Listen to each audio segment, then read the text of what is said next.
Guys, welcome back to my channel.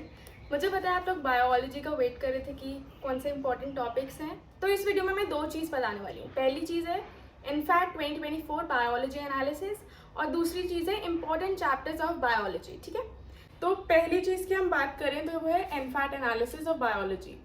तो bio के questions 34 आए थे in total. Question number 34 to question number 67 ये बायो के क्वेश्चंस थे। अगर अभी भी आपने इनफैक्ट 2024 सॉल्व नहीं किया है तो कर लेना। डिस्क्रिप्शन बॉक्स में मैं इनफैक्ट 2024 का पेपर लगा दूंगी। एक ड्राइव लिंक होगा, उसमें आप जब जाओगे तो आपको इनफैक्ट 2024 का पेपर भी मिलेगा और मेरे कुछ हैंड रिटन नोट्स भी मिलेंगे और कुछ इंपॉर्टेंट लिंक्स भी मिलेंगे, तो वो आप एक बार चेक कर लेना। आर्केबैक्टीरिया, मोनेरा, सेलेजिनेला, सीलोम, सूडोसीलोम, फाइलोटैक्सी। ठीक है, ये जो मैं टॉपिक्स, ये जो मैं वर्ड्स बोल रही हूँ ना, ये वर्ड्स आप ध्यान में रखना कि ये वर्ड्स क्या हैं। ठीक है, then vascular system of plants consist of, ये तो हर एक को पता होता है, आजकल बच्चे भी बता देंगे कि फ्लोएम और जाइलम होता है प्लांट में जो वास्कुलर सिस्टम क्रिएट करता है। ठीक है, देन दो क्वेश्चंस आए थे फ्रॉग के इन इनफैक्ट 2024, तो अब वो भी एक बार प्लीज देख लेना कि फ्रॉग, और दोनों क्वेश्चंस एकदम एनसीईआरटी से ही आए थे, तो ऐसा कुछ नहीं है कि बाहर से दे दिए, एनसीईआरटी से ही क्वेश्चन आया था। तो जो फ्रॉग का क्वेश्चन था क्वेश्चन नंबर 40, एक तो था क्वेश्चन नंबर 40, ये था क्वेश्चन, और ये देखो एनसीईआरटी में सेम लाइन लिखी है, तो इतना कुछ है नहीं कि बाहर से क्वेश्चन आएगा। सारे क्वेश्चंस जब मैं सॉल्व कर रही थी ना, तो सारे एनसीईआरटी के क्वेश्चन थे, एक भी क्वेश्चन बाहर का नहीं है, तो आप एनसीईआरटी ही करो। ठीक है, देन एक्रोसेंट्रिक क्रोमोसोम क्या होता है, सेल थ्योरी क्या होती है, न्यूक्लियर मेम्ब्रेन प्रोकैरियोट्स में होती है या नहीं होती है, then cell cycle chapter is also important. उसमें आया था कि डीएनए रेप्लिकेशन कौन से फेज में होता है, तो ये तो इजी है, एस फेज। फिर आया था मेन कॉज ऑफ एम्फाइजीमा, ये था क्वेश्चन, और ये है एनसीईआरटी में लिखा हुआ, तो कुछ भी ऐसा नहीं कि बाहर का है। ठीक है, देन आरबीसीज प्रोडक्शन कहाँ पर होता है, बोन मैरो में। स्केलेटल मसल और स्मूथ मसल में डिफरेंस था कि कौन सा स्ट्राइएटेड होता है कौन सा नॉन स्ट्राइएटेड होता है। देन स्पर्म प्रोडक्शन जो टेस्टिस में होता है, वो पर्टिकुलरली टेस्टिस में कहाँ होता है, सेमिनिफेरस ट्यूब्यूल्स में होता है। Then ovulation phase of menstrual cycle में क्या होता है, signs and symptoms of STI, that is reproductive health से भी एक क्वेश्चन आया था, तो जो रिप्रोडक्शन का यूनिट है पूरा, दैट इज इम्पोर्टेंट। ठीक है, इसमें एक क्वेश्चन था हीमोफीलिया से रिलेटेड, तो आप चेक करना क्वेश्चन नंबर 51 ऑफ इनफैक्ट 2024। ये क्वेश्चन था जेनेटिक डिसऑर्डर्स से, तो जेनेटिक डिसऑर्डर्स प्लीज पढ़ लेना। इनकम्प्लीट एंड कंप्लीट डोमिनेंस क्या होता है, डिफरेंस पूछा था सीधा। देन ये पूछा कि सेक्स ऑफ ह्यूमन चाइल्ड किस क्रोमोसोम से पता चलता है, एक्स एंड वाई क्रोमोसोम, ये तो बहुत ईजी क्वेश्चन आया था। देन लॉ ऑफ डोमिनेंस क्या होता है, सीधा आंसर था कि in a heterozygous pair one allele is completely dominant over the other allele.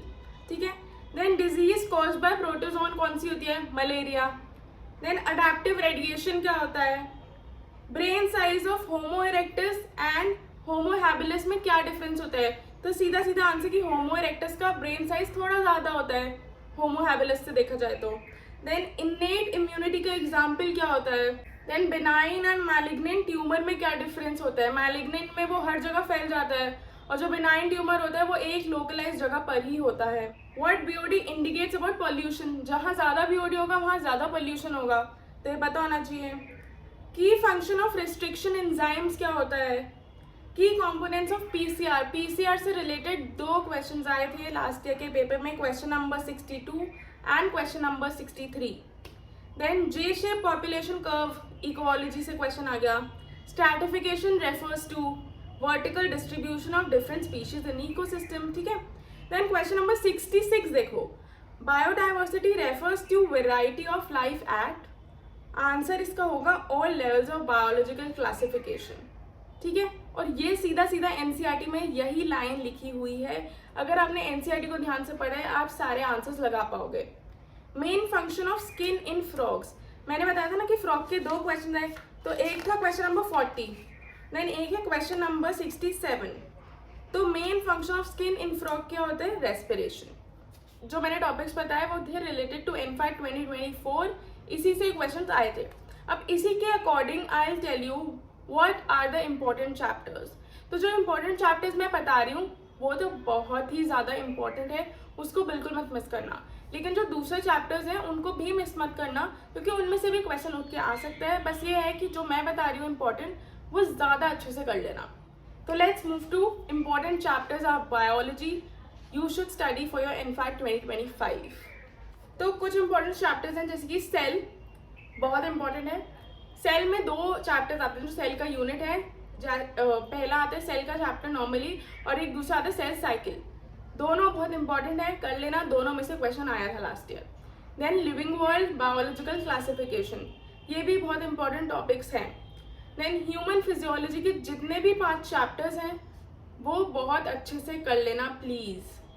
Then reproductive health, basically जो रिप्रोडक्टिव पूरा यूनिट है, reproduction in flowering plants, reproduction in human, then reproductive health, तो ये प्लीज़ अच्छे से कर लेना guys. Then human health and diseases and microbes in human welfare, ये भी बहुत इंपॉर्टेंट है। माइक्रोब्स इन ह्यूमन वेलफेयर से लास्ट ईयर क्वेश्चन नहीं था, लेकिन आई थिंक कि इस साल वो देंगे ये क्वेश्चन, तो प्लीज़ ये पढ़कर जाना।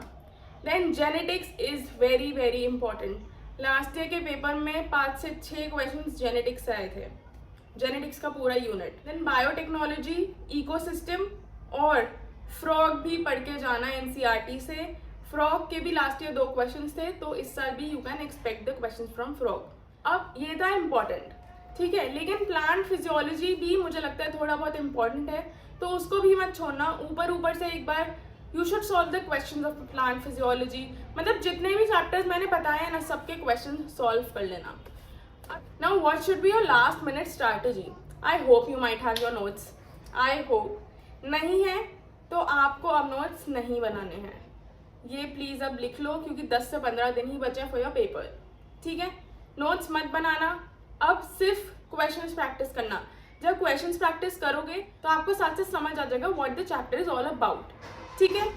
I hope you get it. Also guys you can watch NCERT highlight series, कोई भी टीचर की देखो आप। एनसीईआरटी मतलब आपको एनसीईआरटी पढ़ने में आलस आ रहा है तो आप एनसीईआरटी हाईलाइट्स कोई भी टीचर की देख लो। और गरिमा मैम की कुछ शॉर्ट मतलब 10-10, 20-20 मिनट के भी वीडियोस हैं फॉर बायोलॉजी चैप्टर, तो I would recommend last minute के रिविजन पे आप वो वाली वीडियोस देख सकते हो। लेकिन for now practice questions as much as you can, that is what your strategy should be for your last 10 to 15 days. That's all I wanted to say in the video. I hope I'm helping you. All the very best. Preparation करते रहो, bio को बिल्कुल मत छोड़ना। Bio important है, physics important है, chemistry important है, तीनों चीज़ें बहुत इंपॉर्टेंट है। किसी में से मतलब इन तीनों में से किसी को छोड़ के मत जाना, सब कर लेना। और मुझे पता है आप लोग कर लोगे, तो डरने की ज़रूरत नहीं है। आई नो कॉम्पिटिशन ज़्यादा है, बट आप ये समझो ना, यू आर द वन, तो आप कर लोगे। Also guys, subscribe to my channel and thank you. Bye bye.